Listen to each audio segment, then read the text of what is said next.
तो फाइनली दोस्तों आप लोगों का जो इंतजार था कि संस्कृत में आप आगे करवाइए चैप्टर जो बचा हुआ है, यानी कि चैप्टर आपका 4 तक जो पहले का है वह करा दिया गया है क्लास 10 के लिए। तो इसमें हम लोग क्या रिवीजन करेंगे, तो रिवीजन करेंगे चैप्टर 5 से लेकर के 9 तक, ठीक है। तो पूरा हम लोग यहाँ पर अभी कवर करेंगे टोटल 5 चैप्टर को, जैसा कि आप लोग यहाँ पर देख ही सकते हो लिखा हुआ है। तो इसमें हम इस वीडियो का पार्ट क्या किए हैं, तो इसमें जो आप लोग यदि मान लो पढ़ लिए हो तो आपका रिवीजन होगा, और यदि आपने नहीं पढ़ा है कुछ तो आपको यह पढ़ना होगा। पूरा पढ़ लीजिए, आपको नोट्स भी बता दिया जाएगा कैसे आपको मिलेगा, ठीक है। तो आप लोग एक ही काम कीजिए, वीडियो में आगे बढ़ने से पहले आप लोग जल्दी से वीडियो को लाइक करके चैनल को सब्सक्राइब कर दीजिएगा, क्योंकि आपको 2023 में यदि टॉपर बनना है या 450 से प्लस नंबर लाना है तो आपको इस वीडियो को पूरा कंटिन्यू देखना होगा। तो चलिए आशा करेंगे कि आप लोग वीडियो को जल्दी से लाइक करके चैनल को सब्सक्राइब कर लीजिएगा और प्यारा सा कमेंट कीजिएगा, और आंसर जो आपको पता होगा, जो भी हम अभी क्वेश्चन करवाएंगे उसका आंसर आप लोग कमेंट बॉक्स में जरूर बताइएगा। तो चलिए बढ़ते हैं हम लोग क्वेश्चन की ओर। तो फाइनली अब हम लोग क्वेश्चन को शुरू करेंगे। तो देखिए आपका पार्ट जो है ना 5वां चैप्टर है भारत महिमा पाठा, ठीक है। तो उसमें हम लोग देखेंगे। तो देखिए आपका फर्स्ट क्वेश्चन क्या है, तो क्वेश्चन फर्स्ट है भारत महिमा पाठ का द्वितीय श्लोक जो है ना वह किस पुराण से संकलित है, यानी कि लिया गया है। तो आप लोग नोट कीजिएगा, वो आपका लिया गया है विष्णु पुराण से होगा, या फिर भागवत पुराण से, या फिर पद्म पुराण से होगा, या फिर वायु पुराण से होगा। तो आप लोग नोट कर लेंगे जल्दी से, ये आपका होगा किससे, तो ये होगा भागवत पुराण से। ऑप्शन नंबर आपका यहाँ पर भी बिल्कुल राइट होगा। तो नेक्स्ट क्वेश्चन को हम लोग देखेंगे। अब अगली क्वेश्चन देखिए यहाँ पर क्या है, तो क्वेश्चन है 2 नंबर भारत भूमि पर जन्म लेने वाले का किससे तुलना की गई है, यानी कि भारत भूमि पर जो व्यक्ति जन्म लेता है उसका तुलना किससे किया गया है। तो ऑप्शन ए में है दानव से, बी में देवता से, सी में दिया गया आपका पशु से, और डी में दिया गया नेता से। तो सभी लोग नोट कर लीजिएगा, ये होता है किससे, तो देवता से उनका क्या किया गया, तुलना किया गया है। तो ऑप्शन नंबर आपका यहाँ पर बी बिल्कुल राइट होगा। तो चलिए नेक्स्ट क्वेश्चन यहाँ पर हम लोग देखेंगे। 3 नंबर क्वेश्चन क्या है, तो क्वेश्चन है भारत भूमि का गान कौन करता है, यानी कि भारत भूमि के बारे में कौन जो है जो हमेशा गान गाते रहते हैं, बताते रहते हैं। तो ये कौन होंगे, तो देखिए ऑप्शन ए में दानवगण, बी में मूर्ख लोग, सी में दिया गया नेता लोग, और डी में दिया गया देवतागण। तो नोट करेंगे सभी लोग क्या, तो सभी लोग नोट कर लीजिएगा, ये कौन होते हैं, देवतागण होते हैं, ठीक है, देवतागण होते हैं। तो ऑप्शन नंबर आपका यहाँ पर डी बिल्कुल राइट होगा। तो चलिए नेक्स्ट क्वेश्चन को हम लोग यहाँ से आप कवर करेंगे।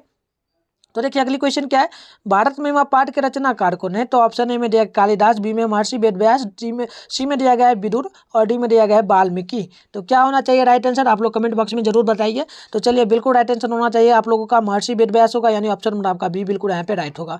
तो चलिए नेक्स्ट क्वेश्चन को देखेंगे, उससे पहले आप लोगों से एक ही गुजारिश करेंगे, आप लोगों ने अभी तक चैनल को सब्सक्राइब नहीं किया तो जल्दी से आप लोग सब्सक्राइब करके बेल आइकन को ऑल पे प्रेस कर दीजिए, क्योंकि इसी प्रकार से आपको जो क्लास है ना पूरा का पूरा 1-2 वीडियो कर करके एक सब्जेक्ट का आपका कंप्लीट करवा दिया जाएगा। तो देखिए 5वां नंबर क्वेश्चन है भारत भूमि किससे सेवित है, यानी भारत भूमि किससे सेवित किया गया है, सेवा होता है भारत का, ठीक है। तो देखिए ऑप्शन ए में क्षेत्र से, बी में कमल से, सी में दिया गया सागर पर्वत निर्जर से, और डी में शत्रु से। तो क्या आंसर होना चाहिए आप लोग जल्दी से बताइए 5 नंबर का। तो चलिए यहाँ पर आपका होगा सागर पर्वत निर्जल से, ठीक है। तो ऑप्शन नंबर आपका सी यहाँ पर बिल्कुल राइट आंसर होना चाहिए। तो देखिए नेक्स्ट क्वेश्चन क्या है, तो 6 नंबर क्वेश्चन है, और क्वेश्चन क्या बोला जा रहा है, तो आप लोग ध्यानपूर्वक सुनिए और आंसर बताने का प्रयास करें। क्वेश्चन है भारत की महिमा कहाँ गाई जाती है, भारत की महिमा कहाँ गाई जाती है। ऑप्शन ए में मंदिर में, बी में है सर्वत्र में, सी में दिया गया है एकत्र में, और डी में दिया गया प्राचीन में। तो राइट आंसर क्या होना चाहिए आप लोगों का, बिल्कुल सही होगा, सर्वत्र में जो है ना भारत महिमा गाई जाती है, ठीक है। सर्वत्र में मतलब हमेशा गाई जाती है भारत की महिमा बारे में, ठीक है। तो चलिए नेक्स्ट क्वेश्चन को हम लोग यहाँ से देखेंगे। देखिए क्वेश्चन क्या है, तो क्वेश्चन है भारत के उत्तर में कौन फरारी की तरह विराजमान है, भारत के उत्तर दिशा जो है वहाँ पर कौन विराजमान रहता है। तो देखिए ऑप्शन ए में दिया गया गंगा, और चलिए आगे आपको दिखाते हैं गंगा, ऑप्शन ए में दिया गया है, और देखिए बी में दिया गया आपका हिमालय, सी में दिया गया है सागर, डी में है मंत्री। तो देखिए भारत के उत्तर दिशा में क्या है, तो आपको पता है हिमालय है, तो हिमालय सेवित करती है यानी सेवा करती है भारत की। तो ऑप्शन नंबर आपका यहाँ पर बी बिल्कुल राइट आंसर होगा। आप देखिए नेक्स्ट क्वेश्चन यहाँ पर से देखिएगा, क्वेश्चन क्या है, तो क्वेश्चन है भारत महिमा पाठ का प्रथम श्लोक जो है ना वह किस पुराण से संकलित है, यानी लिया गया है। तो द्वितीय पाठ तो आपको पता है भगवत पुराण से लिया गया है, बट हमें पूछा जा रहा है प्रथम श्लोक किस पाठ से लिया गया है। तो ये लिया गया आपका विष्णु पुराण से। ऑप्शन नंबर आपका सी यहाँ पे राइट होगा। आप चलिए अगली क्वेश्चन को यहाँ पर देखिए, 9 नंबर क्वेश्चन है, और क्वेश्चन है हम लोगों के लिए सदा कौन पूजनीय है। तो ऑप्शन ए में दिया गया क्षेत्र, बी में भारत, सी में दिया गया है छात्र, और डी में दिया गया युद्ध। तो क्या राइट आंसर होना चाहिए, सभी लोग बताने का प्रयास करेंगे। तो देखिए यहाँ पे बिल्कुल राइट आंसर होगा भारत की सेवा हम लोग हमेशा करते हैं और पूजनीय है भारत हमारे। तो ऑप्शन नंबर आपका यहाँ पर बी बिल्कुल सही होगा। तो चलिए नेक्स्ट क्वेश्चन को यहाँ से देखेंगे हम लोग। क्वेश्चन है देवगन, देवगन क्या गाते हैं, देवगन क्या क्या गाते हैं। तो देवगन आपको पता है रामायण गीत गाते हैं, रामायण गाते हैं, महाभारत गाते हैं या फिर गीत गाते हैं। तो क्या गाते हैं देवगन यानी देवता लोग। तो नोट करेंगे सभी लोग गीत गाते हैं। किसका गाते हैं, तो भारत का गाते हैं। तो ये भी आपको याद करके रखना है क्योंकि इस पाठ के अनुसार हम लोग चल रहे हैं। तो अब चलिए अगले प्रश्न को हम लोग यहाँ से देखेंगे। और प्रश्न क्या है, तो 11 नंबर क्वेश्चन है, भारत में जन्म लेने वाला किन की सेवा करता है। भारत में जो भी व्यक्ति जन्म लेता है तो किन की सेवा करेगा। ऑप्शन ए में है दानव की, बी में है मानव की, सी में है पशु की और डी में दिया गया है श्री हरि की। तो किन की सेवा करते हैं भारत में जन्म लेने वाले व्यक्ति। तो नोट करेंगे श्री हरि की। ठीक है, सबका अपना अपना भगवान होता है, तो हिंदुओं के लिए श्री हरि यानी कि श्री राम भगवान कर सकते हैं। ठीक है, तो ऑप्शन में आपका यहाँ पर डी बिल्कुल सही होगा। अब चलिए अगली प्रश्न को हम लोग देखेंगे। अगली प्रश्न है 12 नंबर। प्रश्न क्या है, तो भगवान कहाँ जन्म लेना चाहते हैं। भगवान जो होते हैं ना कहाँ जन्म लेना चाहते हैं। तो ऑप्शन ए में भारत में, बी में विदेश में, सी में देगा घर में और डी में देगा आकाश में। तो कहाँ जन्म लेना चाहेंगे भारत में, भगवान जन्म लेना कहाँ चाहते हैं। तो आप इस पाठ के अनुसार पढ़ रहे हो तो ये होगा भारत में। ठीक है, भारत में। तो ऑप्शन में आपका यहाँ पर ये बिल्कुल राइट आंसर होगा। तो चलिए अगली प्रश्न को हम लोग देखेंगे। प्रश्न क्या है, तो प्रश्न देखिए किनके गीत देवता भी गाते हैं, किनके गीत देवता गाते हैं। तो ऑप्शन ए में है भारतवर्ष के, बी में है सुदान के, डी में सी में दिया बांग्लादेश के और डी में दिया पाकिस्तान के। तो क्या आंसर होगा, तो देखिए आंसर बिल्कुल सही होगा। भारतवर्ष का जो है ना गीत देवतागण गाते हैं। तो ऑप्शन में आपका यहाँ पर ए बिल्कुल सही होगा। तो चलिए अगली प्रश्न को हम लोग यहाँ से देखेंगे। चलिए क्वेश्चन क्या है, तो क्वेश्चन पहले सुन लीजिए। 14 नंबर क्वेश्चन है, गायंती देवा देश पुरुषा श्रुत श्रुत्वाता किस पंक्ति का पाठ है। ठीक है, किस पंक्ति से पाठ लिया गया है, यह पाठ है। एक बार और सुन लेंगे आप लोग, यहाँ से हम पढ़ देते हैं। फिर पाठ है गायंती देवा देश पुरुषा श्रुत्वाता। तो यह पाठ कहाँ से लिया गया है। तो चलिए ऑप्शन देखते हैं, आप लोग बताने का प्रयास करेंगे। 14 नंबर का ऑप्शन ए में है संस्कारा से, बी में है मंगलम से, सी में दिया गया भारत महिमा से और डी में दिया गया दयानंद से। ठीक है, तो क्या आंसर होना चाहिए 14 नंबर का, सभी लोग बताने का प्रयास करेंगे। तो देखिए बिल्कुल सही होगा, भारत में पाठ हम लोग अभी पढ़ रहे हैं, तो ये भारत में पाठ से लिया गया है। तो ऑप्शन नंबर आपका सी यहाँ पे राइट होगा। अब देखिए यहाँ पर 15 नंबर क्वेश्चन है और क्वेश्चन है मोक्ष प्रदान करने वाली भूमि कौन है। मोक्ष जो प्रदान करती है ना वह कौन सी भूमि है। तो ऑप्शन ए में भारत, बी में श्रीलंका, सी में देगा चीन और डी में देगा इराक। तो क्या आंसर होना चाहिए, सभी लोग देखेंगे 15 का आंसर बताने का भी प्रयास करेंगे। तो ये सही होगा आपका, बिल्कुल सही भारत होगा। ठीक है, ऑप्शन नंबर आपका यहाँ पर ए राइट आंसर होना चाहिए। अब देखिए अगली प्रश्न क्या है, तो प्रश्न पूछा जा रहा है अहो महिषाम दय सप्रिया हिना, यह पंक्ति किस पुराण से लिया गया। किस पुराण से यह पंक्ति लिया गया, एक बार और पढ़ देते हैं। पंक्ति क्या है, तो यहाँ से यहाँ तक आपका पंक्ति है अहो महिषाम दय सप्रिया हिना, किस पंक्ति से लिया गया है। तो देखिए ऑप्शन ए में है भागवत पुराण से, बी में है शिव पुराण से, सी में दिया गया है भारत महाभारत से और डी में दिया गया रामायण से। तो 16 नंबर का क्या होगा, तो चलिए बिल्कुल सही होगा आप लोगों का, भागवत पुराण से लिया गया है। ऑप्शन नंबर आपका ये राइट होगा यहाँ पे। अब चलिए अगली प्रश्न है आपसे, सभी लोग देखेंगे और आंसर बताइए सभी लोग जल्दी से। 17 नंबर क्वेश्चन है, देखिए पुराण के रचनाकार कौन है। पुराण के रचनाकार कौन होते हैं, तो आपको पता है पुराण के रचनाकार कौन है। चलिए ऑप्शन बताते हैं, पहले वाल्मीकि है, बी में है वेद व्यास, सी में दिया कालिदास और डी में दिया चाणक्य। तो क्या आंसर होना चाहिए 17 नंबर का, चलिए बिल्कुल सही होगा वेद व्यास। पुराण के रचनाकार कौन है, तो वेद व्यास है। ऑप्शन नंबर आपका यहाँ पर बी बिल्कुल सही होगा। तो आइए अगली प्रश्न को देखिए। 18 नंबर क्वेश्चन है, हम सबों का कर्तव्य क्या है, मतलब कि आपका और हमारा जो भी व्यक्ति है उन सभी का कर्तव्य क्या होता है। भारत में जो जन्म लेता है व्यक्ति या फिर अपने हर कोई भी देश में जन्म क्यों ना ले ले, जैसे कि श्रीलंका में कोई जन्म लेता है, अलग अलग देश में जन्म लेता है, तो व्यक्ति उसका कर्तव्य क्या होता है। तो आपको पता रहना चाहिए क्या होगा। चलिए सबसे पहले ऑप्शन बताते हैं। ऑप्शन ए में राष्ट्रभक्ति का, बी में है देशभक्ति, सी में है मित्र भक्ति और डी में दिया है शत्रु भक्ति। तो किसका भक्ति रखना चाहिए हर व्यक्ति को, अपने देश के प्रति। ठीक है, तो ये आपको बिल्कुल राइट आंसर होना चाहिए राष्ट्रभक्ति का। ठीक है, राष्ट्र के प्रति हमें समर्पित रहना चाहिए। तो ऑप्शन नंबर आपका ए बिल्कुल सही होगा। तो आइए अगले प्रश्न को देखिए। 19 नंबर क्वेश्चन है, आधुनिक गीत के रचनाकार कौन है। आधुनिक गीत के रचनाकार कौन होते हैं। तो देखिए ऑप्शन ए में मिथिलेश कुमारी मिश्र होगा, बी में है उमाशंकर मिश्र, सी में दिया गया है डॉक्टर रामविलास चौधरी और डी में दिया गया है डॉक्टर गिरिजानंद मिश्र। तो क्या आंसर होना चाहिए 19 नंबर का, सभी लोग बताने का प्रयास करेंगे। तो चलिए बिल्कुल सही होगा, उमाशंकर मिश्र जो है ना आधुनिक गीत के रचनाकार है। ठीक है, आधुनिक काल के। तो चलिए अगले प्रश्न को हम लोग देखेंगे। अब प्रश्न देखिए 20 नंबर है और प्रश्न क्या पूछा जा रहा है, यहाँ के लोग किस भाव से रहते हैं। भारत में जो व्यक्ति जन्म लेता है वह किस भाव से रखता है। तो देखिए यहाँ पे राइट आंसर क्या होना चाहिए, अनेकता का होगा, एकता का होगा, शत्रुवत का होगा या फिर मूर्खवत का होगा। तो किस प्रकार का होगा, तो देखिए अनेकता नहीं होगा, एकता का भाव रखता है सभी व्यक्ति। ठीक है, तो ऑप्शन नंबर आपका यहाँ पर बी बिल्कुल सही होगा। आइए अगली प्रश्न को हम लोग देखते हैं। अब प्रश्न क्या है तो देखिए ध्यान से पूर्वक देखिएगा। प्रश्न 21 नंबर, कौन सी भूमि पवित्र और ममतामयी है? ऐसी कौन सी भूमि है जो पवित्र भी है साथ में ममतामयी भूमि भी होती है? तो आपको पता है वन भूमि नहीं, क्या होगा चलिए ऑप्शन पहले बताते हैं। वन भूमि होगा, जल होगा, भारत भूमि होगा या फिर अमेरिका होगा। तो आपको पता रहना चाहिए भारत भूमि जो है ना ममतामयी और साथ में पवित्र है, तो ऑप्शन नंबर आपका यहाँ पर सी बिल्कुल सही होगा। तो आइए अगले प्रश्न को देखते हैं। यहाँ से 22 नंबर है, प्रश्न क्या पूछा जा रहा है, अयम, ठीक है, अयम निर्मला डैश वहंतो वसंती, यह जो पाठ है ना यह किस पाठ से लिया गया है? ठीक है, यह पंक्ति किस पाठ से लिया गया है? तो चलिए ऑप्शन ए में भारत में माँ, बी में नीति श्लोका, सी में है शास्त्रकारा और डी में है मंगलम पाठा। तो देखिए अभी चैप्टर आपको पता रहना चाहिए, हम लोग चैप्टर अभी पढ़ रहे हैं भारत में माँ, तो भारत में माँ पाठ से लिया गया, तो ऑप्शन नंबर आपका ए बिल्कुल सही होगा। ठीक है, चलिए नेक्स्ट क्वेश्चन देखिए। क्वेश्चन क्या है तो हम लोगों की देशभक्ति कैसी होनी चाहिए? हम लोग देशभक्ति करते हैं लेकिन कैसी रहनी चाहिए? तो ऑप्शन ए में अपकार का, ठीक है, बी में है आदर्श का, सी में है अनादर्श का और डी में रहेगा घमंड का।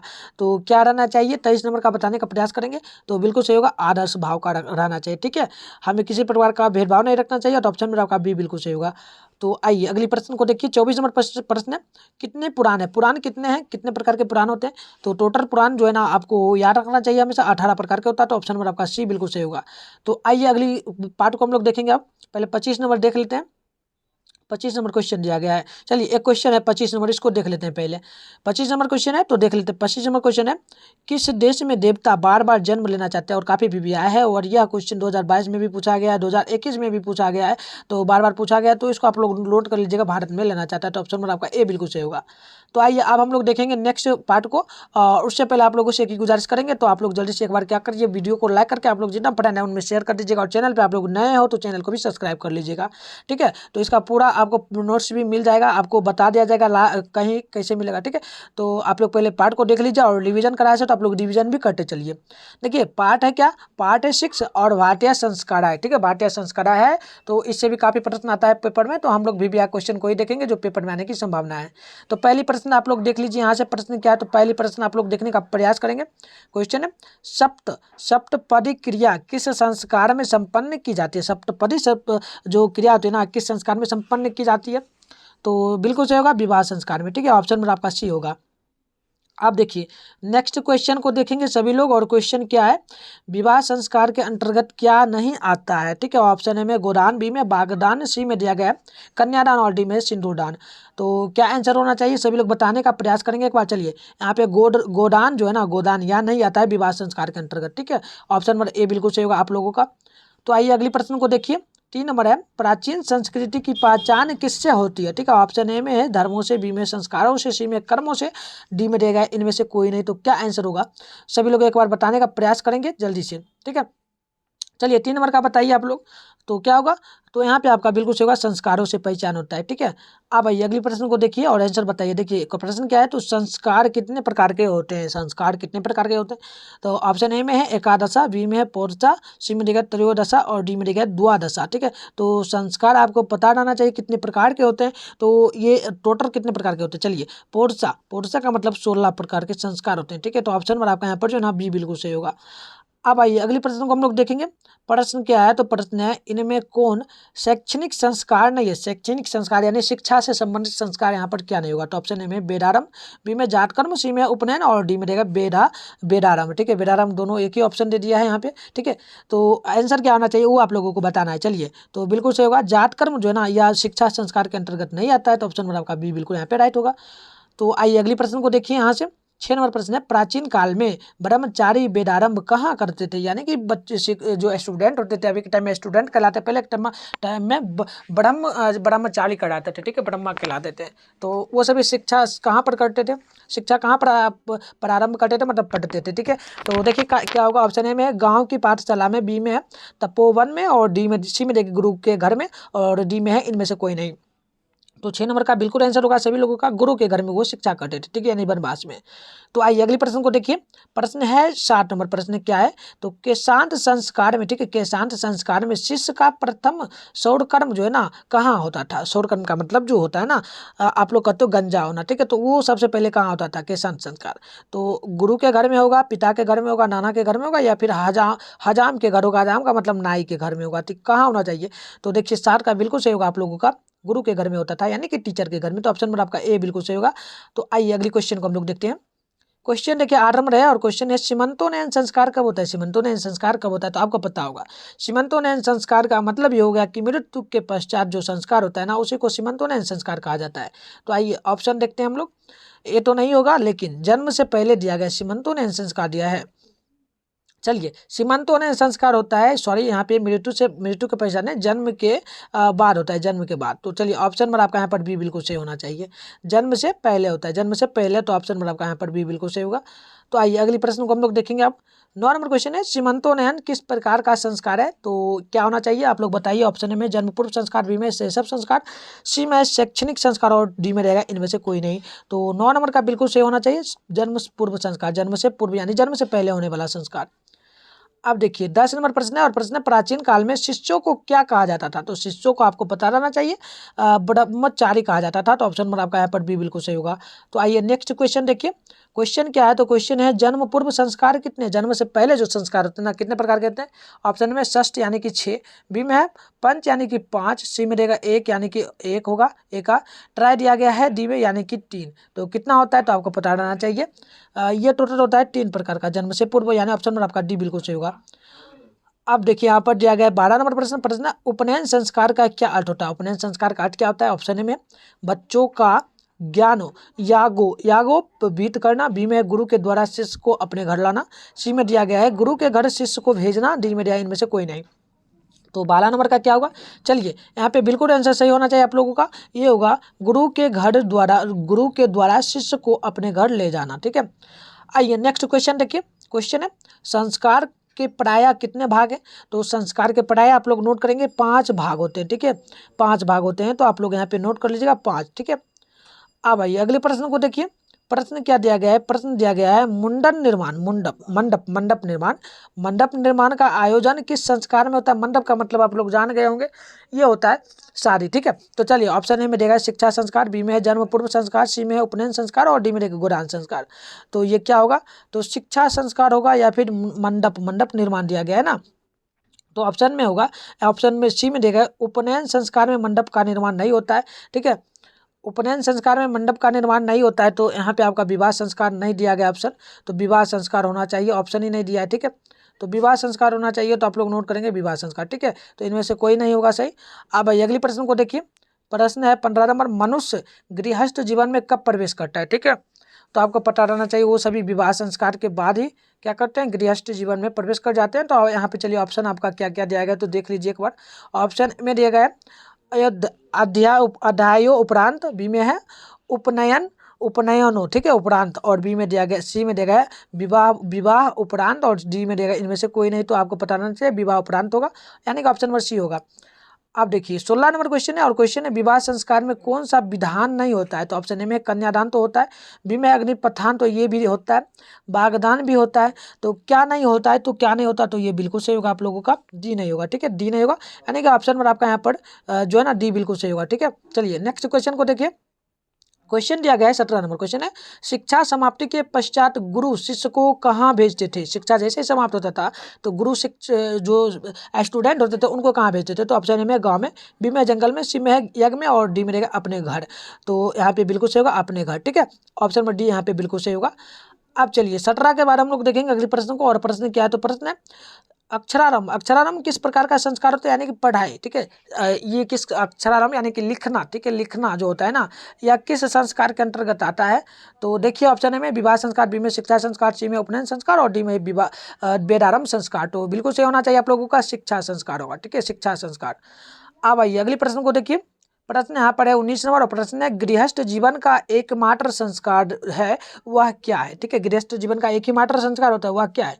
ऑप्शन ए में शिक्षा संस्कार, बी में उपनयन संस्कार, सी में विवाह संस्कार और डी में है अंत्योष्ठिष्ट संस्कार। ठीक है, तो गृहस्थ जीवन का तो आपको पता ही है ये विवाह संस्कार होता है। तो ऑप्शन नंबर आपका सी बिल्कुल यहाँ पे 19 नंबर का सही होगा। तो देखिए अगली क्वेश्चन क्या दिया गया है। क्वेश्चन दिया गया है अन्न प्रशासन। ठीक है, अन्न प्रशासन किस संस्कार के अंतर्गत आता है। ठीक है, अन्न प्रशासन का मतलब कि अन्न ग्रहण करना।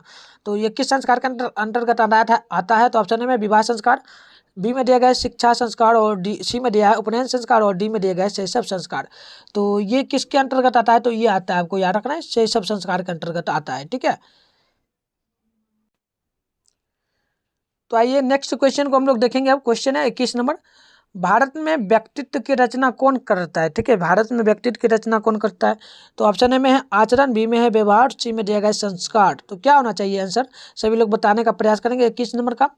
तो देखिए बिल्कुल सही होगा, संस्कार ही जो है ना व्यक्तित्व का रचना करता है। तो आइए अगली क्वेश्चन को हम लोग देखेंगे। अब क्वेश्चन यहाँ पर आप चलिए, अगली क्वेश्चन तो नहीं है, यह हमारा पार्ट यहीं पे समाप्त हो गया। ठीक है, चलिए 21 क्वेश्चन था जो कि यहीं पे हमारा पार्ट समाप्त हो चुका है। अब आइए हम लोग बढ़ेंगे अगली पार्ट की ओर। अगली पार्ट क्या है तो पार्ट आप लोग देख लेंगे। पार्ट यहाँ पर आपका दिया गया है नीति श्लोका। ठीक है, पार्ट है आपका नीति श्लोका, यानी कि आप लोग कह सकते हो चैप्टर नंबर 7। ठीक है, इससे भी काफ़ी प्रश्न आता है, तो इसमें भी हम लोग वही प्रश्न को देखेंगे जो कि पेपर में आने की संभावना रहेगा, यानी कि इम्पॉर्टेंट रहेगा। ठीक है, तो चलिए हम लोग अब आगे बढ़ेंगे। उससे पहले आप लोग चैनल पे नहीं हो तो जल्दी से आप लोग क्या करो, चैनल को सब्सक्राइब कर लो। और आप लोग अभी अभी आए हो चैनल पर तो जल्दी से आप लोग सब्सक्राइब करके बेल आइकन को ऑल पे प्रेस करो, और वीडियो को आप लोग लाइक जरूर करें, और जितना हो सके आप लोग अपने फ्रेंड में एक बार शेयर जरूर कर दीजिएगा। ठीक है, तो आइए देखिए नेक्स्ट क्वेश्चन क्या है, तो क्वेश्चन भी हम लोग देखने का प्रयास करेंगे। अब तो देखिए पहला प्रश्न है बिना बिना भाव किसका नाश करता है? बिना भाव जो है ना वह किसका नाश कर देता है? बिना यानी कि जो बिना भाव था ना, यह किसका नाश करता है वो आपको बताना है। ठीक है, चलिए ऑप्शन ए में क्रोध का, बी में लोभ का, सी में है अपयश का, और डी में रहेगा मोह का।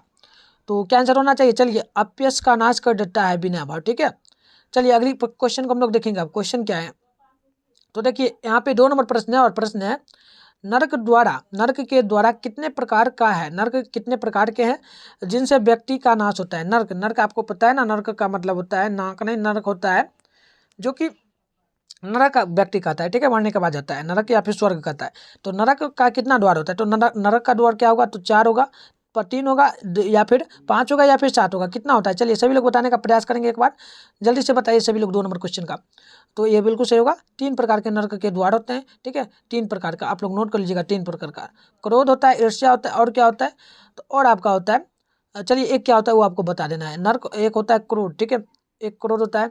ठीक है, क्रोध ये शायद 5 प्रकार का क्रोध, निंदा, देखिए 5 प्रकार का होगा। चलिए यहाँ पे 5 प्रकार का होना चाहिए आप लोगों का, तो ऑप्शन में आप लोग भी नोट कर लीजिएगा। ठीक है, और क्या क्या है तो पहला हम बता देते हैं। पहला है होता है आपका क्या होता है? ईर्ष्या होता है, निंद्रा होता है, टंडरा होता है, और 2 होता है आपको, वो आप लोगों को कमेंट कर देना है। ठीक है, चलिए अगली क्वेश्चन को देखिए। यहाँ पर क्वेश्चन क्या है तो 3 नंबर क्वेश्चन है नीति विषयक प्रश्न विदुर से किसने पूछा? ठीक है, मतलब विदुर से किसने एक प्रश्न पूछा था? ठीक है, नीति के विषय में। तो देखिए बिल्कुल सही होना चाहिए आप लोगों का। यहाँ पे होगा गृहस्थ राष्ट्र ने पूछा था प्रश्न। ठीक है, अब अगली प्रश्न को हम लोग यहाँ से देखेंगे। प्रश्न है 4 नंबर प्रश्न है, महाभारत के किस पर्व में विदुर नीति श्लोक है? ठीक है, तो ये किस भाग में है? तो उद्योग पर्व में होगा। उद्योग पर्व, ऑप्शन नंबर सी आपका बिल्कुल सही होगा। तो आइए अगली क्वेश्चन को हम लोग देखेंगे। यहाँ पर से 5 नंबर है, परम कल्याण कारक क्या है? परम कल्याण कारक क्या होगा? तो ये आपका धर्म होगा। ठीक है, चलिए आप लोगों को फास्ट में आंसर आप बताना है, हम ऑप्शन उतना नहीं बताएंगे। चलिए 6 नंबर है, शांति का सर्वश्रेष्ठ उपाय क्या है? शांति का क्या होगा? दया होगा, क्षमा होगा, लोभ होगा। ठीक है, या फिर क्रोध होगा, क्या होगा? चलिए जल्दी से बताइए 6 नंबर का। तो ये होगा क्षमा। ठीक है, क्षमा कर देना किसी को। अब देखिए अगली प्रश्न को यहाँ से देखिए। प्रश्न है 7 नंबर, परम संतोष देने वाली क्या होती है? परम संतोष यानी संतोष तो हमें किससे मिल सकता है? ऑप्शन ए में विद्या से, बी में धन से, सी में संतति से, और डी में देगा इनमें से कोई नहीं। तो क्या आंसर होना चाहिए आप लोग एक बार बताने का प्रयास करेंगे 7 नंबर का जल्दी से। तो बिल्कुल सही होगा विद्या से। ठीक है, विद्या से। अब अगली प्रश्न को हम लोग देखेंगे। प्रश्न है 8 नंबर, और क्वेश्चन है परम सुख देने वाला क्या है? परम सुख कौन देता है? अहिंसा देगा, हिंसा देगा, या फिर निद्रा देगा, या फिर तपस्या देगा? तो क्या देगा? चलिए ये बिल्कुल सही होगा आपका अहिंसा। अहिंसा तो आपको कभी परम सुख नहीं देगा। ठीक है, परम सुख देने वाला पूछा जा रहा है, अहिंसा तो नहीं देगा, अहिंसा ही देगा। ठीक है, अहिंसा ही देगा, हिंसा नहीं देगा। हिंसा करोगे तो आप लोगों का नहीं होगा, तो अहिंसा आपको देगा। ठीक है, चलिए अगले प्रश्न को हम लोग देखेंगे। आप प्रश्न क्या है तो देखिए, प्रश्न है आपका यहाँ पर 9 नंबर प्रश्न है, सर्दी, गर्मी, भय, अनुराग, संपत्ति, ट्रेंड्रा किसके कार्य में विघ्न डालते उसे ही कहते हैं? ठीक है, क्वेश्चन क्या है तो सुनिए। सर्दी, गर्मी, भय, अनुराग, संपत्ति, ट्रेंड्रा। ठीक है, ट्रेंड्रा किसके कार्य में विघ्न नहीं डालते हैं उसे क्या कहते हैं? ठीक है, उसे क्या कहेंगे हम लोग? तो उसे हम लोग क्या कहेंगे तो सभी लोग बताने का प्रयास करेंगे। धन, बली, पंडित, मूर्ख, क्या हो सकता है? तो चलिए बिल्कुल सही होगा पंडित होते हैं। ठीक है, ऑप्शन नंबर सी आपका बिल्कुल सही होगा। अब आइए अगली प्रश्न को हम लोग देखेंगे। यहाँ पर 10 नंबर है, दुख का विषय क्या है? दुख का विषय क्या होता है? तो ये होता है अशांति होता है। ठीक है, अब आइए अगली प्रश्न को देखिए। प्रश्न 11 नंबर, बिना बुलाए कौन आता है? बिना बुलाए कौन लोग आएगा? तो मूर्ख जो होगा वही बिना बुलाए आएगा। तो ऑप्शन नंबर आपका सी बिल्कुल सही होगा। तो आइए अगली प्रश्न को देखिए। प्रश्न है 12 नंबर, मूर्ख किससे किसे कहते हैं? मूर्ख किसे कहते हैं? तो जो बिना बुलाए चले जाए, इसे तो नहीं कहेंगे। जो बिना बिना पूछे बोलने लगे और विश्वासी व्यक्ति पर विश्वास करे, या फिर इनमें से सभी। तो क्या होना चाहिए? तो देखिए यहाँ पर आपका बिल्कुल सही होगा डी, ठीक है, डी होगा, क्योंकि जो बिना बुलाए चले आए या चले जाए, बिना पूछे बोलने लगे और विश्वासी पर भी, जिस पर विश्वास नहीं करना चाहिए उस पर भी विश्वास करेगा, यानी कि ऑप्शन में आपका डी बिल्कुल सही होगा। तो आइए अगली प्रश्न को देखिए। प्रश्न है 13 नंबर, विदुर कौन थे? विदुर कौन थे? तो विदुर देखिए आपका कौन थे, तो ये थे मंडरी, ठीक है। विदुर आपका एक मंडरी थे चैप्टर पार्ट में, इस पार्ट में, ठीक है। अब देखिए अगली प्रश्न क्या है। 14 नंबर क्वेश्चन है, नीति अश्लोक का पाठ कहाँ से संकलित है, यानी कि कहाँ से लिया गया है, ठीक है। तो ये लिया गया है महाभारत से, ऑप्शन में आपका सी बिल्कुल सही होगा यहाँ पे। तो नेक्स्ट क्वेश्चन को देखिए। नेक्स्ट क्वेश्चन क्या है? क्वेश्चन है एशिया, एशिया ईर्ष्या होगा। ईर्ष्या चाहने वाले व्यक्ति, ईर्ष्या चाहने वाले को कितने दुष्गुण, ठीक है, दुर्गुणों को त्याग कर देना चाहिए। जो ईर्ष्या व्यक्ति करता है उनको कितने प्रकार के दुर्गुणों का त्याग करना चाहिए? तो मैंने अभी थोड़ा देर पहले आप लोगों को बताया था कितने, तो 6 प्रकार के, 6 प्रकार के होगा, ऑप्शन में आपका सी बिल्कुल सही होगा। तो आइए अगली प्रश्न को देखिए। प्रश्न है 16 नंबर, धर्म की रक्षा जो ना किससे होती है? धर्म की रक्षा तो ये होती है सत्य से, ऑप्शन में आपका सी बिल्कुल सही होगा। तो चलिए अगले प्रश्न को देखिए। यहाँ पे 17 नंबर क्वेश्चन है, विद्या किससे सुरक्षित होती है? विद्या किससे सुरक्षित होगी? तो विद्या जो है ना किससे सुरक्षित होगी? योग से होगा, योग से, ठीक है। तो ऑप्शन में यहाँ पे बी बिल्कुल सही होना चाहिए। चलिए बी बिल्कुल, यहाँ पे आप लोगों ने बी बताया तो अब बी बिल्कुल सही होगा। तो आइए अगले प्रश्न को देखिए। प्रश्न 18 नंबर, कुल की रक्षा किससे होती है? कुल की, ठीक है। तो ये होती है किससे? चलिए विद्या से होती है। ऑप्शन यहाँ पे बी बिल्कुल सही होना चाहिए, विद्या से होगा, सदाचार से होगा। चलिए कुल की रक्षा बताया जा रहा है तो सदाचार से होगा, ऑप्शन में यहाँ पे जो है ना ए बिल्कुल सही होगा। तो आइए अगली पार्ट को हम लोग आप देखेंगे। अगली पार्ट क्या है? तो पार्ट देख लीजिए आप लोग। पार्ट दिया गया है अगली, ये पार्ट है चैप्टर नंबर 8, कर्मवीर कथा, कर्मवीर कथा, ठीक है। काफी क्वेश्चन यहाँ से भी आता है, तो इसको भी हम लोग कवर करेंगे आप। तो चलिए पहले प्रश्न देखिए। प्रश्न है, किसकी व्याख्यित भी जंगल, सॉरी क्वेश्चन क्या है तो सुनिए। तो किसकी, ठीक है, क्वेश्चन है किसकी व्याख्यित सभी जगह गूंजने लगती है, ठीक है, किसकी व्याख्यित। तो इस पार्ट के कर्मवीर पार्ट के अनुसार हम लोग चल रहे हैं, तो यहाँ पे आपको पता रहना चाहिए हम किसकी होगा। तो चलिए सभी लोग बताने का एक बार प्रयास करेंगे, सभी लोग बताइएगा 8 नंबर का।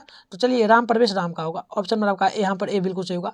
अब आइए अगली प्रश्न को देखिए। प्रश्न क्या है? तो प्रश्न है यहाँ पे 2 नंबर, कर्मवीर कथा से शिक्षा क्या मिलती है? कर्मवीर कथा जो है ना, इससे क्या शिक्षा मिलेगी? तो कर्म करने की शिक्षा यहाँ पर मिला है आपको, ठीक है, ऑप्शन में ए बिल्कुल सही होगा। सभी लोग रिवीजन देखिए, जो लोग पढ़ रहे हैं उनको भी देखना है वीडियो, क्योंकि रिवीजन आपका यहाँ पर जो है ना हो रहा है, ठीक है, रिवीजन यहाँ पे आपका हो रहा है। तो आप लोग पूरा वीडियो को देखिए, और आप लोगों ने नहीं पढ़ा तो आप लोग तब भी देखिए, ठीक है। तो आइए अगली प्रश्न को देखिए। प्रश्न क्या है? तो प्रश्न है भिकनटोरा गांव किस राज्य में है? तो आपको पता रहना चाहिए, ये बिहार में पड़ता है, टंकरा नामक गांव भी होता है। तो ऑप्शन यहाँ पे बी बिल्कुल सही होगा। चलिए अगली क्वेश्चन को देखिए। क्वेश्चन है कर्मवीर कौन था? कर्मवीर कौन था? कर्मवीर जो था वह राम प्रवेश राम था, ऑप्शन यहाँ पे ए बिल्कुल सही होगा। अब आइए अगली प्रश्न को देखते हैं यहाँ से। प्रश्न है कर्मवीर राम प्रवेश राम ने किस परीक्षा में उच्च स्थान प्राप्त किया था? तो वो किस परीक्षा में किए थे? तो केंद्रीय लोकप्रिय सेवा आयोग, ठीक है, केंद्रीय लोक सेवा आयोग, केंद्रीय लोक सेवा आयोग में। तो ऑप्शन यहाँ पे सी बिल्कुल सही होगा, ठीक है। अब आइए अगली प्रश्न को हम लोग देखते हैं। प्रश्न क्या है? तो प्रश्न है गांव से कितनी दूरी पर सरकारी विद्यालय था? कितना दूरी पर? ऑप्शन ए में 1 कोस, बी में 1.5 कोस, सी में 2 कोस और डी में आधा कोस। तो क्या होना चाहिए? चलिए सभी लोग बताइए जल्दी से। 6 नंबर का देखिए बिल्कुल सही होगा 1 कोस, ठीक है। अब आइए अगली प्रश्न को हम लोग देखेंगे यहाँ से। प्रश्न को देखते हैं, आप देखिए प्रश्न क्या है। तो 60 नंबर प्रश्न है, और प्रश्न है शिक्षा विहीन चूंकि कठिनाई से जीवन यापन करने वाला धनहीन लोग किस गांव में रहते थे पहले के टाइम में, मतलब ये पाठ के अनुसार रहते हैं, ठीक है। तो ये आपको याद रखना है, मैंने अभी बताया था आपको भिखनटोला, ठीक है, ऑप्शन यहाँ पे बी बिल्कुल सही होगा। चलिए अगली प्रश्न को हम लोग देखते हैं। प्रश्न क्या है? तो प्रश्न है 8 नंबर प्रश्न है नवीन दृष्टि संपन्न शिक्षक किस विद्यालय में आए थे? मतलब कि नवीन शिक्षक जो थे, नवीन नाम के एक शिक्षक थे, वह किस विद्यालय में आए थे? तो आपको पता है राम प्रवेश के विद्यालय में आए थे। तो उस विद्यालय का नाम क्या था? तो चलिए ऑप्शन ए में प्राथमिक विद्यालय, बी में है मध्य विद्यालय, सी में है उच्च विद्यालय और डी में है महाविद्यालय। तो चलिए कहाँ आए थे? राम प्रवेश राम के स्कूल में तो आए थे, नाम क्या था उसका बताइए सभी लोग। चलिए जल्दी से बताने का प्रयास करेंगे। तो ये होगा, चलिए बिल्कुल सही होगा, प्राथमिक विद्यालय का ऑप्शन है ये बिल्कुल यहाँ पे सही होगा। चलिए यहाँ पर से देखेंगे हम लोग। 9 नंबर क्वेश्चन है शिक्षक कौन था? शिक्षक कौन था? दुष्ट था, लोभी था, नवीन दृष्टि संपन्न था या फिर मूर्ख था, ठीक है। तो वो बहुत बढ़िया टीचर थे, बहुत बढ़िया शिक्षक थे। तो क्या थे? चलिए वो बताना है आपको। तो ऑप्शन दिया गया, चलिए नवीन दृष्टि वाले शिक्षक थे, यानी अच्छे भाव के व्यक्ति थे, तो ऑप्शन सी यहाँ पे सही होगा। अब आइए अगले प्रश्न को हम लोग देखेंगे यहाँ से, और प्रश्न क्या है, तो 10 नंबर प्रश्न है, भिखनटोला गांव देखने के लिए कौन आया था? शिक्षक आया था, आपको पता है, तो शिक्षक होगा, ऑप्शन यहाँ पे सी बिल्कुल सही होगा। तो चलिए अगले प्रश्न को देखिए, 11 नंबर है, छात्रों के लिए सबसे बड़ी तपस्या क्या होती है? तो आपको पता रहना चाहिए, छात्रों के लिए सबसे बड़ी तपस्या अध्ययन है, यानी कि पढ़ाई, ठीक है, ऑप्शन यहाँ पे ए बिल्कुल सही होगा। अब देखिए अगले प्रश्न है 12 नंबर, लक्ष्मी किसे वर्णन करती है? लक्ष्मी किसे वर्णन करती है? तो लक्ष्मी उद्योगों को वर्णन करती है, ऑप्शन यहाँ पे ए बिल्कुल सही होना चाहिए।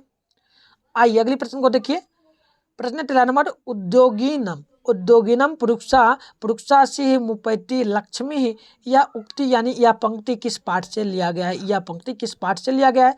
तो देखिए यह पंक्ति किस पाठ से लिया गया है, तो ऑप्शन ए में कर्मवीर कथा, बी में व्याकरणपट्टिक कथा, सी में भारतीय संस्कार और डी में है भारत महिमा।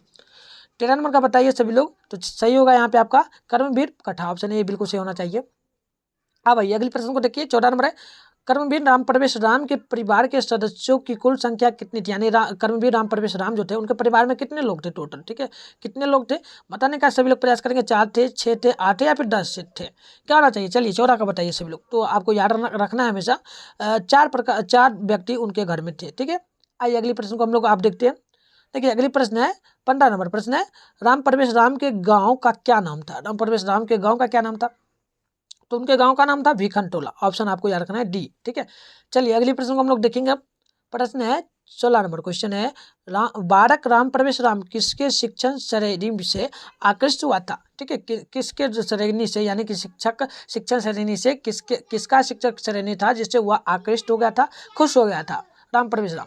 तो चलिए वो कौन था शिक्षक था जो कि घूमने के लिए आया था उनके गाँव में। अब भाई अगली प्रश्न है 17 नंबर, राम प्रवेश राम नौकरी में कहाँ सेवा कर रहे थे? राम प्रवेश राम जो है ना कहाँ सेवा कर रहे थे? नौकरी जब उनका लगा तो कहाँ वो सेवा कर रहे थे? तो ऑप्शन में राज्य प्रशासन में, बी में केंद्र प्रशासन, सी में नगर निगम में और डी में गए ग्राम पंचायत में। तो क्या आंसर होना चाहिए 17 नंबर का? तो ये बिल्कुल होगा केंद्र प्रशासन में वो गए थे, ठीक है, ऑप्शन बी बिल्कुल यहाँ पे सही होगा। अब देखिए अगली प्रश्न है 18 नंबर प्रश्न है, राम प्रवेश राम का घर किस तरह का था? कुटी था, सामान्य घर था, राजमहल था, केवल ईंट का घर था? तो क्या होगा? चलिए सभी लोग बताने का प्रयास करेंगे, अगर आपको पता है तो कुटी का उनका घर था, यानी कि झोपड़पट्टी आप लोग कह सकते हो। अब देखिए अगली प्रश्न है 19 नंबर प्रश्न है, भिखनटोला, ठीक है, भिखनटोला गांव से 1 कोस की दूरी पर किसके विद्यालय की स्थापना की गई थी? तो ये आपको पता है किसकी विद्यालय की स्थापना की गई थी? ऑप्शन ए में मुखिया के द्वारा, मतलब किनके द्वारा की गई थी? ग्राम के द्वारा, ग्राम सेवक द्वारा, प्रशासन द्वारा, गाँव के एक धनहीन व्यक्ति के द्वारा, ठीक है। तो किनके द्वारा किया गया था? तो बिल्कुल सही होना चाहिए प्रशासन के द्वारा, ऑप्शन यहाँ पे सी बिल्कुल सही होना चाहिए आपका, ठीक है। आपने यदि सी बताया तो बिल्कुल सही होगा। अब आइए लास्ट क्वेश्चन है इस पार्ट का, प्रश्न है 20 नंबर, भिखनटोला गांव के निवासी कैसे थे? भिखनटोला में जितने भी व्यक्ति रहते थे वो किस प्रकार के भाव के रहते थे? धन विहीन थे, शिक्षा विहीन थे, कठिनाई से जीवन यापन करने वाले, या इनमें से सभी थे? तो क्या आंसर होना चाहिए 20 नंबर का? तो देखिए आपको पता रहना चाहिए वो सभी धन विहीन थे, यानी धन नहीं था उनके पास, शिक्षा विहीन यानी वो सभी पढ़े लिखे नहीं थे, कठिनाई से जीवन यापन करने वाले व्यक्ति थे, यानी कि ऑप्शन आपका डी बिल्कुल सही होगा, इनमें से सभी। तो आइए ये पार्ट भी हमारा समाप्त हो गया। तो आप लोगों से एक ही गुजारिश करेंगे आगे बढ़ने से पहले कि आप लोग जल्दी से क्या करो, जल्दी से आप लोग वीडियो को लाइक करके, चैनल को आप लोगों ने अभी तक सब्सक्राइब नहीं किया तो आप लोग चैनल को सब्सक्राइब करके बेल आइकन को ऑल पे प्रेस करो, और एक बार आप लोग शेयर जरूर कर दीजिएगा, ठीक है। आप लोग अभी क्लास कर रहे हो लाइव में तो वो भी ठीक है, आप लोग लाइव में नहीं करो, बाद में भी कर रहे हो तो उस टाइम भी आप लोग एक बार शेयर कर दीजिएगा, ताकि जितना फ्रेंड हो सके जुड़ जाएगा। और आप लोग टेलीग्राम जरूर, व्हाट्सएप ग्रुप पे आप लोग ज्वाइन कीजिए, और साथ में टेलीग्राम ग्रुप भी, वहाँ पे आपको भी नोट्स, वहाँ पर भी नोट्स आपको मिल जाएगा, ठीक है। टेलीग्राम पर भी आपको मिल जाएगा और व्हाट्सएप ग्रुप पर भी, और कुछ भी होता है, ठीक है। तो ये सब आप लोग काम जरूर कर लीजिएगा। तो आइए अगली प्रश्न को हम लोग पार्ट को देखेंगे। अब अगली पार्ट क्या है, तो सभी लोग यहाँ से देखेंगे। चलिए पार्ट है 9, स्वामी दयानंद जो है ना, ये पार्ट है आपका, ठीक है। इसमें भी कुछ क्वेश्चन को देखेंगे जो भी आएगा, ठीक है। तो देखिए क्वेश्चन है, स्वामी दयानंद का जन्म किस गांव में हुआ था? ऑप्शन ए में टंकरा नामक गांव में, बी में शंकरपुर में, सी में है भंडार, और डी में रहेगा कोटा। कहाँ उनका जन्म हुआ था? तो आपको पता रहना चाहिए वो उनका जन्म टंकरा नामक गांव में हुआ था, ऑप्शन नंबर आपका यहाँ पर ए बिल्कुल सही होगा, ठीक है। तो आइए आप देखते हैं अगली क्वेश्चन को। क्वेश्चन है रात्रि जागरण छोड़कर मूल शंकर कहाँ गए थे? यानी स्वामी दयानंद कहाँ चल गए थे रात्रि जागरण? ऑप्शन ए में घर, बी में तीर्थाटन, और सी में है विद्यालय, डी में रहेगा मंदिर। तो वो आपको पता रहना चाहिए मूल शंकर चल गए थे कहाँ? अपने घर, ठीक है, ऑप्शन ए बिल्कुल सही होगा। तो आइए अगली क्वेश्चन को हम लोग आप देखेंगे। क्वेश्चन है 3 नंबर क्वेश्चन है, गुजरात प्रदेश स्थित टंकरा ग्राम किनका जन्म हुआ था? टंकरा नामक गांव में था, किनका जन्म हुआ था? स्वामी विवेकानंद का हुआ था, स्वामी विवेकानंद का, स्वामी दयानंद का, या इनमें से किन्हीं क्या नहीं, तो स्वामी दयानंद का हुआ था। तो ऑप्शन सी आपका यहाँ पर बिल्कुल सही होगा। अब अगली क्वेश्चन को देखिए, क्वेश्चन क्या है तो देखिए 4 नंबर क्वेश्चन है मध्यकाल में भारतीय समाज में कौन सा दोष था? ठीक है, मध्यकाल में, पहले के टाइम में। ऑप्शन में जाति से उत्पन्न, ठीक है, जातिवाद से उत्पन्न विषमता। ऑप्शन बी में है ओ, ठीक है, अश्लीलता और धार्मिक आडंबर, और सी में है स्त्रियों का शिक्षा अभाव, और क्या है विधवाओं का तिरस्कार, या फिर इनमें से सभी। तो क्या आंसर होगा 4 नंबर का? तो देखिए यहाँ पर बिल्कुल सही होना चाहिए आप लोगों का अश्लीलता और धार्मिक आडंबरता, ठीक है, तो ऑप्शन बी बिल्कुल सही होगा। तो आइए अगले प्रश्न को देखिए, प्रश्न काफी भी आया है। प्रश्न है स्वामी दयानंद का जन्म कब हुआ था? तो उनका जन्म कब हुआ था? तो उनका जन्म हुआ था 1824 ईस्वी में। ऑप्शन बी बिल्कुल सही होगा, और यह पेपर में काफी बार पूछा गया, तो आप लोग इसको पूरा याद ही कर लीजिए। अब आइए अगले प्रश्न को देखिए, 6 नंबर क्वेश्चन है, मूल शंकर घर छोड़कर किसके समीप चल गए थे? मूल शंकर घर छोड़कर किसके समीप गए थे? ऑप्शन ए में गिरजानंद, बी में है बिरजानंद, सी में है शिवानंद, और डी में है भवानंद। तो किनके घर गए थे, किनके नजदीक गए थे? तो याद रखिएगा गिरजानंद के पास चले गए थे। ऑप्शन नंबर आपका ए बिल्कुल सही होगा। अब आइए अगली क्वेश्चन को देखिए, क्वेश्चन 7 नंबर है, बाल विवाह प्रथा, ठीक है, प्रथा के विरुद्ध किसने महान प्रयास किए थे? तो आपको बताना चाहिए मूल शंकर ने क्या था? तो ऑप्शन ए बिल्कुल सही होगा आप लोगों का यहाँ पर। ऑप्शन नंबर ए बिल्कुल सही नहीं होगा, कौन क्या था? चलिए यहाँ पर क्या होगा, डाउट हो रहा है 7 नंबर क्वेश्चन में, शिव शंकर होगा या फिर, चलिए शिव शंकर होना चाहिए या फिर क्या होगा, मूल शंकर, आप लोगों को बताना है। चलिए आप लोग बता दीजिएगा क्या होगा, ऑप्शन ए होगा सही यहाँ पे, या फिर सी बिल्कुल सही होगा, आप लोग बता दीजिए जल्दी से, ठीक है, कमेंट बॉक्स में।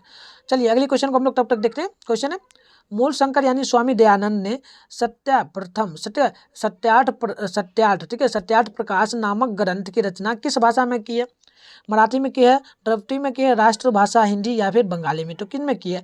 तो याद रखना है आप लोगों को, वो किए हैं राष्ट्रभाषा हिंदी में, ठीक है। अब अगले प्रश्न को हम लोग देखेंगे, 9 नंबर क्वेश्चन है, स्त्रियों में अशिक्षा किस समाज में थी? तो याद रखना है आप लोगों को, स्त्रियों में जो अशिक्षा है ना, यह है किस समाज में? तो दलित समाज में, ठीक है। ऑप्शन यहाँ पे सी बिल्कुल सही होना चाहिए आप लोगों का। तो आइए अगली प्रश्न को हम लोग देखेंगे, 10 नंबर है, वस्तुतः देवता कहाँ नहीं है? वस्तुतः देवता कहाँ नहीं है, यानी कि इस पाठ के अनुसार मंदिर में, मूर्ति में, शिला में, या फिर पिंडी में? तो किस में नहीं है मूल शंकर के अनुसार? तो आप लोग नोट करेंगे मंदिर में नहीं है भगवान, ठीक है, देवता। तो आइए अगली प्रश्न को हम लोग देखेंगे। प्रश्न है 11 नंबर, स्वामी दयानंद, ठीक है, स्वामी दयानंद के बचपन का नाम क्या था? तो उनका नाम था मूल शंकर। ऑप्शन यहाँ पे सी बिल्कुल सही होना चाहिए। तो आइए अगली क्वेश्चन क्या है, तो अगली क्वेश्चन है 12 नंबर, स्वामी दयानंद ने किस नगर में आर्य समाज की स्थापना की थी? ऑप्शन ए में कलकत्ता में, कोलकाता, बी में मुंबई, सी में पटना, और डी में है चेन्नई। तो आपको याद रखना है उन्होंने आर्य समाज की स्थापना किए थे मुंबई में, यानी कि ऑप्शन यहाँ पे बी बिल्कुल सही होगा, ठीक है, 12 नंबर का बी बिल्कुल सही होगा। अब आइए अगली प्रश्न को देखते हैं हम लोग। 13 नंबर क्वेश्चन है, वेदों के प्रति धर्मानुयायियों का अध्ययन किसने आकर्षित किया था? वेदों के प्रति, ठीक है। तो चलिए आपका ऑप्शन ए में देगा दयानंद ने, विद्यासागर ने, विवेकानंद ने, या फिर राम मोहन राय ने? तो किसने क्या था वेदों की ओर आकर्षित मन को, ठीक है, रोकने के लिए, ठीक है। तो यहाँ पे देखिए क्या दिया गया, 14 नंबर का बी दिया गया है, बी होगा क्या, विद्यासागर ने क्या था? तो ऑप्शन यहाँ पे बी बिल्कुल सही होगा। तो आइए अगली क्वेश्चन को हम लोग देखते हैं। आप अगली क्वेश्चन क्या है, तो देखिए 15 नंबर क्वेश्चन है, स्वामी दयानंद की मृत्यु कब हुई थी? तो उनकी मृत्यु 1880 में हुई थी, 1883, 1885, या फिर 1887 में हुई थी? तो कब हुई थी? तो आप लोगों को याद रखना हमेशा 1883 में हुआ था। ऑप्शन यहाँ पे बी बिल्कुल आपका सही होगा। तो आइए अगले क्वेश्चन को देखिए। क्वेश्चन है, स्वामी दयानंद का जन्म कहाँ हुआ था? मध्य प्रदेश में, महाराष्ट्र में, गुजरात में, या फिर राजस्थान में? तो कहाँ हुआ था आप लोगों को बताना है। तो आपने यदि सी बताया तो बिल्कुल सही होगा, गुजरात में उनका जन्म हुआ था। ऑप्शन नंबर सी बिल्कुल यहाँ पे सही होगा। अब देखिए 17 नंबर क्वेश्चन है, और क्वेश्चन है, मूर्ति पर चढ़ाए गए चीजें कौन खा रहा था? कबूतर खा रहा था, चूहा खा रहा था, कौवा खा रहा था, या फिर पुजारी खा रहा था? कौन खा रहा था? तो आपको पता लगाना चाहिए, चूहा खा रहा था। तो ऑप्शन बी बिल्कुल सही होगा। तो चलिए नेक्स्ट क्वेश्चन को हम लोग देखते हैं। 18 नंबर है, DAV विद्यालय समूह की स्थापना किसने की थी? DAV लिख देते हैं यहाँ पे, DAV, इस विद्यालय की स्थापना किसने किया था?